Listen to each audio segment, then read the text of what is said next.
Good morning students. आज हम CPC के अंदर टॉपिक ले रहे हैं। टॉपिक का नाम है एग्जीक्यूशन।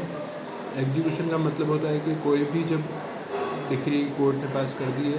तो उसके अनुसार आगे की कार्रवाई होती है, वसूली हो सकती है या किस तरह से उसको एनफोर्स कराना है, वो सब चीज़ें इसमें एग्जीक्यूशन में होती है। तो पार्ट सेकंड के अंदर एग्जीक्यूशन दे रखा है सीपीसी के अंदर। इसमें सबसे पहले हम जनरल प्रोविज़न ले रहे हैं, सेक्शन 36 एप्लीकेशन टू ऑर्डर्स। इसमें ये दे रखा है कि जो प्रोविज़न है इस कोड के, एग्जीक्यूशन ऑफ डिक्री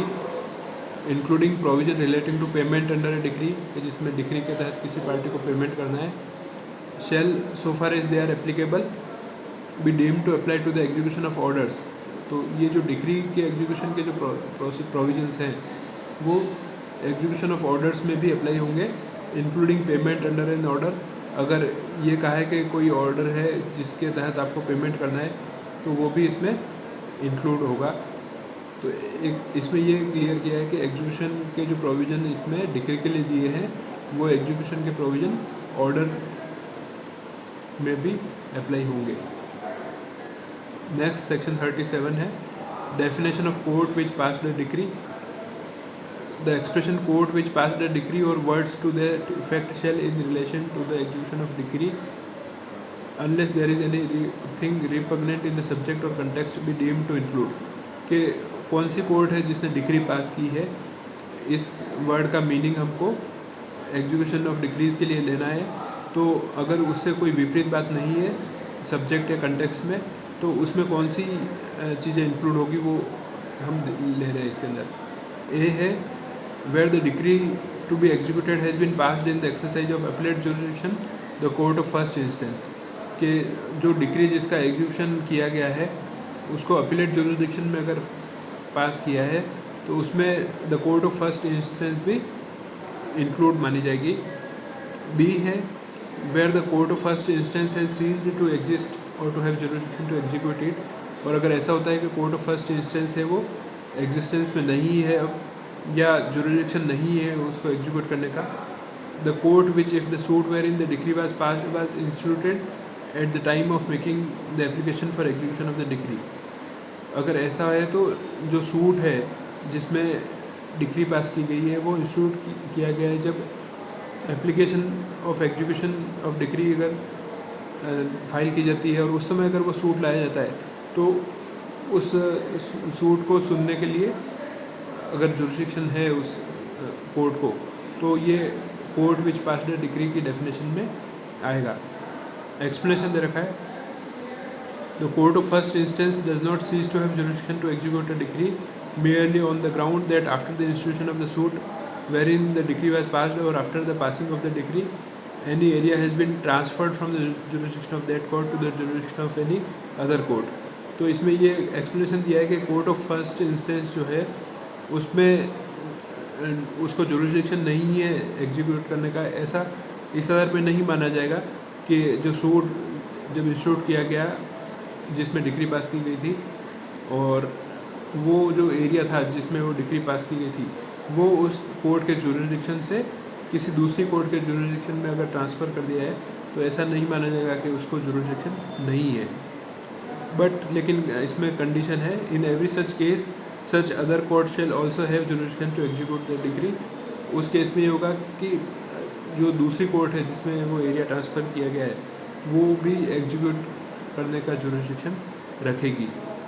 इसमें इफ़ कंडीशन है at the time of making the application for execution of the decree it would have jurisdiction to try the said suit. और उसमें ये कंडीशन रहेगी कि जब एग्जीक्यूशन ऑफ डिक्री के लिए एप्लीकेशन फाइल की जाती है, अगर उस समय उस कोर्ट को जुरिडिक्शन रहता है उस सूट को सुनने का, तो हम ये मानेंगे कि हाँ उस दूसरी कोर्ट को भी इस एग्जीक्यूशन करने का भी जुरिडिक्शन है। नेक्स्ट है कोर्ट्स बाय विच डिक्रीज में भी एग्जीक्यूटेड, कि कौन सी कोर्ट है जिनके द्वारा डिक्री एग्जीक्यूट की जा सकती है। इसके अंदर सेक्शन 38 है कोर्ट बाय विच डिक्री में भी एग्जीक्यूटेड। डिक्री में भी executed either bye the court which passed it, कि डिक्री का एग्जीक्यूशन उस कोर्ट द्वारा हो सकता है जिसने इसको पास किया है, या फिर by the court to which it is send for execution, या फिर वो कोर्ट जिसको एग्जीक्यूशन के लिए इसको भेजा गया है वो भी जुरिडिक्शन इसमें रखेगी वो execution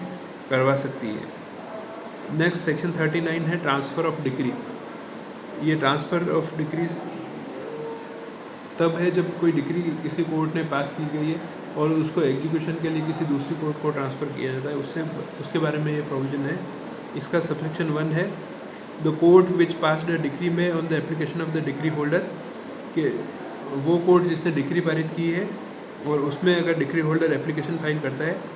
send it for execution to another court of competent jurisdiction, और उस केस में वो कोर्ट उसको एग्जीक्यूशन के लिए दूसरी कोर्ट में ट्रांसफ़र कर सकती है, जो कॉम्पिटेंट जुरिसडिक्शन की कोर्ट है उसको ट्रांसफ़र कर सकती है। ये इसमें कंडीशन है कि क्या कंडीशन फुलफिल होना ज़रूरी है इसके लिए। ये है इसमें कि वो पर्सन जिसके अगेंस्ट डिक्री पास की गई है वो एक्चुअली और वॉलंटरीली रिजाइड्स करता है या बिजनेस कैरी ऑन करता है या पर्सनली वर्क फॉर गेन करता है with in the local limits of the jurisdiction of such other court, के उस जो दूसरी कोर्ट के जुरिडिक्शन में अगर ये इनमें से कोई भी एक्टिविटी करता है तो ये डिक्री ट्रांसफ़र की जा सकती है उस कोर्ट को। और बी है if such person has not property with in the local limits of the jurisdiction of the court which pass the decree, कि अगर उस पर्सन की प्रॉपर्टी उस जुरिडिक्शन में नहीं है जहाँ पे इसको एग्जीक्यूट किया जाना है जिससे वो डिक्री सेटिस्फाई हो सके, और लेकिन उसकी प्रॉपर्टी जो है वो दूसरे कोर्ट के लोकल लिमिट्स के जुरिडिक्शन में है, तो उस केस में ये ट्रांसफ़र की जा सकती है। और सी दे रखा है if the decree directs the sale or delivery of immovable property outside the situate outside the local limits of the jurisdiction of the court which passed it, और अगर डिक्री में इस तरह का डायरेक्शन है कि कोई प्रॉपर्टी इमूवेबल प्रॉपर्टी है उसको सेल करना है या किसी को डिलीवर करना है, और जो लोकल लिमिट्स है जुरिडिक्शन उस कोर्ट की उससे ये बाहर है, जिसने ये पास की है उसके जुरिडिक्शन से अगर ये बाहर है प्रॉपर्टी। डी है इसमें if the court which pass the decree considers for any other reason which it shall record in writing that the decree should be executed by such other court, और वो court जिसने decree pass की है वो किसी दूसरे reason के कारण ऐसा मानती है, जो ये रीजन इसको राइटिंग में रिकॉर्ड करना पड़ेगा कि जो डिक्री है वो दूसरी कोर्ट द्वारा एग्जीक्यूट की जानी चाहिए। अगर ये ऐसा मानती है तो ऐसे ट्रांसफ़र की जा सकती है। सेकंड सबसेक्शन है इसका the court which passed the decree may of its own motion send it for execution to any subordinate court of competent jurisdiction, कि एक कोर्ट जिसने डिक्री पास की है वो उसके खुद के मोशन पे ये एग्जीक्यूशन के लिए कोई सबऑर्डिनेट कोर्ट उस कोर्ट से है जो कॉम्पिटेंट जुरिसडिक्शन की है उसको ये ट्रांसफ़र कर सकती है एग्जीक्यूशन के लिए। थर्ड सबसेक्शन है for the purposes of this section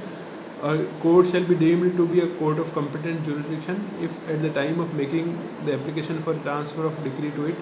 such court would have jurisdiction to try the suit in which such decree were passed. तो उसमें कोर्ट ऑफ कॉम्पिटेंट जुरिसडिक्शन कब माना जाएगा इस सेक्शन के लिए, ये इसमें दे रखा है कि जब एप्लीकेशन फाइल होती है ट्रांसफ़र ऑफ डिक्री के लिए, अगर उस समय उस कोर्ट को जुरिसडिक्शन होता सूट को ट्राई करने का जिसमें डिक्री पास की गई थी, तो ये कहेंगे कि वो कोर्ट ऑफ कॉम्पिटेंट जुरिसडिक्शन है और उसको डिक्री एग्जीक्यूशन के लिए ट्रांसफ़र की जा सकती है। फोर्थ सबसेक्शन है nothing in this section shall be deemed to authorise the court which pass the decree to execute such decree against any person or property outside the local limits of it jurisdiction. तो इस section में जो कोई भी बातें जो दी गई है उसका मतलब ये नहीं है ऑथराइज करना कि जो कोर्ट है जिसने ये डिक्री पास की है वो एग्जीक्यूट कर सकती है उस डिक्री को किसी भी पर्सन या प्रॉपर्टी के अगेंस्ट जो उसके लोकल लिमिट्स के जुरिसडिक्शन से बाहर है, उस पर ये एग्जीक्यूट कर सकती है, ऐसा नहीं माना जाएगा। ऐसी अथॉरिटी दे दी गई है, ऐसा नहीं माना जाएगा। तो ये था हमारा सेक्शन 39। इससे आगे हम नेक्स्ट क्लास में लेंगे। Thank you.